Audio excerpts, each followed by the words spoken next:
जो पंडित जवाहरलाल नेहरू के प्रधानमंत्री काल में हुई, उनके लिए गए निर्णयों से हुई।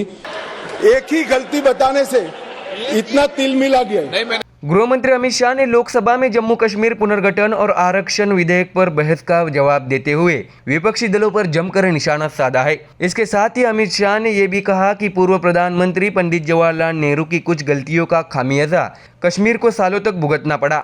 अमित शाह ने कहा, जम्मू कश्मीर पुनर्गठन अनुसंधान विधेयक उन सभी लोगों को न्याय देने के लिए लाया गया है जिन्हें 70 वर्षों तक उपेक्षित और अपमानित किया गया था। उन्होंने कांग्रेस की भी आलोचना करते हुए कहा, अगर उन्होंने वोट बैंक के बारे में सोचे बिना शुरू में ही आतंकवाद का जवाब दिया होता तो कश्मीरी पंडितों को कश्मीर घाटी नहीं छोड़नी पड़ती। इसके अलावा अमित शाह ने राहुल गांधी का नाम लिए बिना उन पर निशाना साधते हुए कहा, कुछ लोगों को भाषण लिख कर दिया जाता है और वे 6 महीने तक लगातार वही भाषण पढ़ते हैं, वे इतिहास नहीं देखते। साथ ही अमित शाह ने यह भी कहा कि नेहरू के समय की गलतियों का खामियाजा कश्मीर को सालों तक भुगतना पड़ा। पहली और सबसे बड़ी गलती ये थी कि जब हमारी सेना जीत रही थी, लेकिन जैसे ही पंजाब क्षेत्र आया, युद्ध विराम लगा दिया गया और पीओके का जन्म हुआ। अगर 3 दिन बाद सीजफायर होता तो आज पीओके भारत का हिस्सा होता। इसके साथ ही दूसरी गलती भारत के आंतरिक मुद्दों को संयुक्त राष्ट्र में ले जाना था।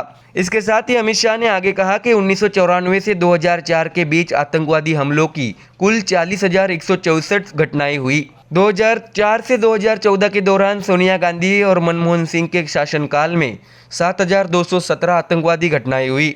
इसी बीच नरेंद्र मोदी सरकार के दौरान 2014 से 2023 तक सिर्फ 2000 आतंकी घटनाएं हुई, यानी इस दौरान आतंकी घटनाओं में 70% की कमी आई है।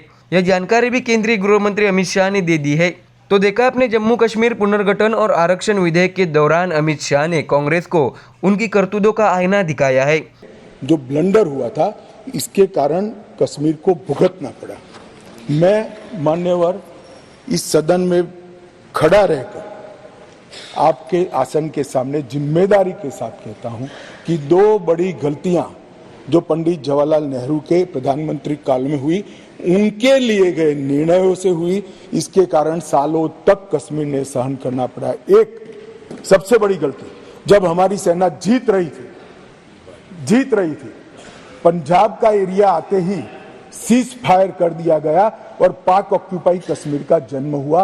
अगर सीज फायर 3 दिन लेट होता तो पाक ऑक्यूपाई कश्मीर आज भारत का हिस्सा। एक ही गलती बताने से इतना तिलमिल आ गया। नहीं, मैंने हटा दिया। मैं तो सिर्फ नहीं, ऐसा नहीं है। मैं सिर्फ 2 ही बताना चाहता हूं। एक, पूरा कश्मीर जीते बगैर सीज फायर कर लिया, और दूसरा, यूएन के अंदर हमारे मसले को ले जाने की बहुत बड़ी गलती की।